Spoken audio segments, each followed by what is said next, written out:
Hello everyone. 2021-22 में पूछा गया ये भी क्वेश्चन है एकेटीयू एग्जाम में। आइए इसको सॉल्व करते हैं।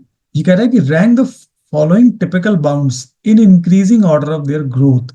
तो आपको ये पता करना है कि ये जो क्वांटिटीज लिखी हैं बिगो नोटेशन के अंडर में, इसका ग्रोथ रेट कैसा है, किसका ग्रोथ सबसे कम होगा और किसका ग्रोथ सबसे ज्यादा होगा।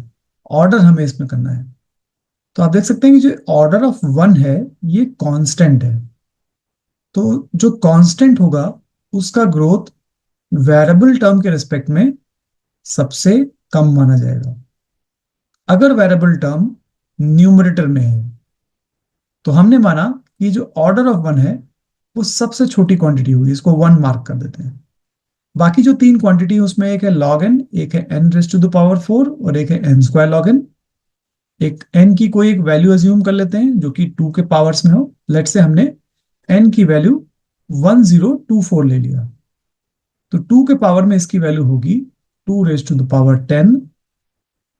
अगर हम log n में n की वैल्यू रखें, so log 2 raise to the power 10 base 2 है अगर, तो इसकी वैल्यू होगी 10, क्योंकि 10 आ जाएगा इधर और log 2 टू द बेस 2 की वैल्यू होती है हमारी 1। इसके बाद अगर हमें n square log n find करना है तो इसकी वैल्यू होगी 1024 multiplied with 1024 and then multiplied with log n। log n की वैल्यू हमने ऑलरेडी कैलकुलेट कर ली है। log n की वैल्यू हमने 10 कैलकुलेट की थी। So this quantity comes out to 1024 multiplied with 1024 and multiplied with 10. So this is approximately 10 raised to the power 7. Now n raised to the power 4 की value अगर हम कैलकुलेट करें, so this is 1024 raised to the power 4। 1024 को हम कैसे लिखेंगे? 1024 को हम approximately 10 raised to the power 3 लिख सकते हैं। So 10 raise to the power 3 raise to the power 4। आप जानते हैं a raise to the power b raise to the power c, अगर कोई ऐसी क्वांटिटी होती तो हमारा जो पावर वाले टर्म्स होते हैं वो मल्टीप्लाई हो जाते हैं। इसका मतलब कि 3 इंटू 4, इसका मतलब 10 रेज टू द पावर 12।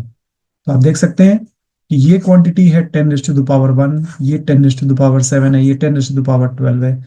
तो निश्चित रूप से n raise to the power 4 सबसे बड़ी क्वांटिटी है, इसको 4 नंबर मार्क कर देते हैं। N square log n, n raise to the power 4 से छोटा है, इसको 3 नंबर मार्क कर देते हैं। एन लॉग एन की वैल्यू इनसे भी छोटी है तो इसको हम 2 मार्क कर देते हैं।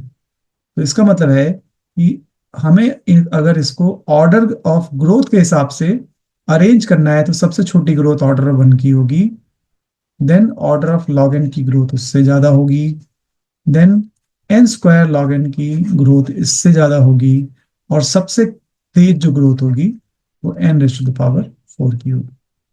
Thanks for watching this video. We will keep solving such problems which have been asked in the AKTU examination.